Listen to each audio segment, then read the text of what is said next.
After the 2008 financial crisis, millions of people watched powerful institutions fail and then get rescued. Banks were saved, executives survived. Ordinary people lost homes, jobs, savings, and trust. Then a new idea appeared. Bitcoin. Not perfect, not magic, not a complete solution, but historically important. Because Bitcoin introduced a powerful psychological shift. From trust the institution to verify the system. Don't trust, verify, a new standard for truth. That is the lesson. When trust collapses, protest is not enough. You need architecture. You need a protocol. Transparency is hard. Slogans are easy. Verification is hard. Leadership is easy to corrupt. Open systems are harder to hide. Now imagine applying that lesson beyond money. What if public funds were traceable like blockchain transactions? What if every community project had a live wallet? That is where blockchain becomes more than crypto. It becomes public trust infrastructure. So what does humanity actually need? Not another app that makes us scroll. Not another platform that sells our attention. Humanity needs a civic operating system.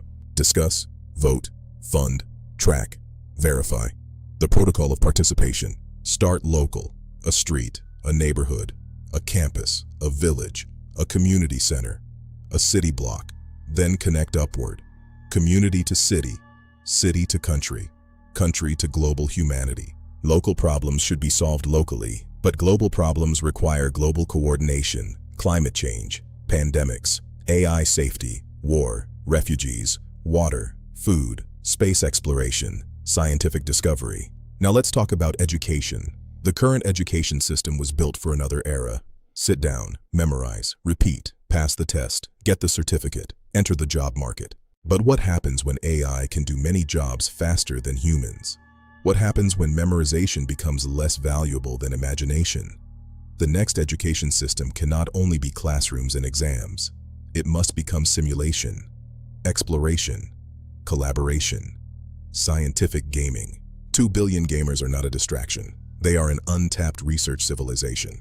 A teenager playing from Brazil, a student from Pakistan, a coder from Nigeria, a designer from Indonesia, a physics lover from America, a gamer from Japan, all inside one global scientific simulation.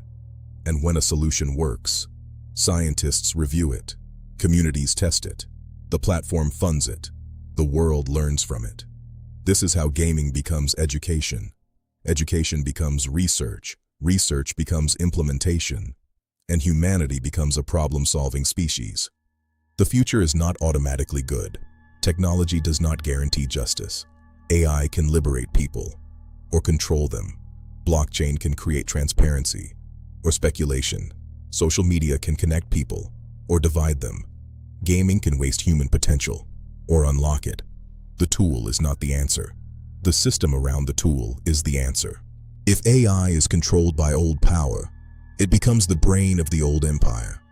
If blockchain is controlled by greed, it becomes another casino. If social media is controlled by engagement, it becomes a machine of outrage. If education is controlled by outdated institutions, it trains humans for a world that no longer exists. So the question is not whether we need technology. We do. The question is, what values are coded into the system? Transparency or secrecy? Participation or control? Human dignity or profit? Coordination or domination? Truth or narrative warfare? Community or isolation? The next world will be built by someone. The only question is whether ordinary humans will help design it or simply live inside it. Connect before you fear. Verify before you trust. Discuss before you fight. Vote before you obey. Build before you destroy. Coordinate before you collapse. Humanity does not need another empire. Humanity needs a better operating system. Because people are not powerless. They are disconnected. And once humanity is connected with the right system, voice can become action. Action can become proof. Proof can become trust. Trust can become cooperation. And cooperation can become civilization. The old system was built. That means the next system can be built too. Not by one ruler. Not by one corporation. Not by one country. But by people who are tired of watching history repeat itself. People who know that changing leaders is not enough. People who understand that the real revolution is not chaos. It is design, architecture, transparency, community, a new protocol for humanity.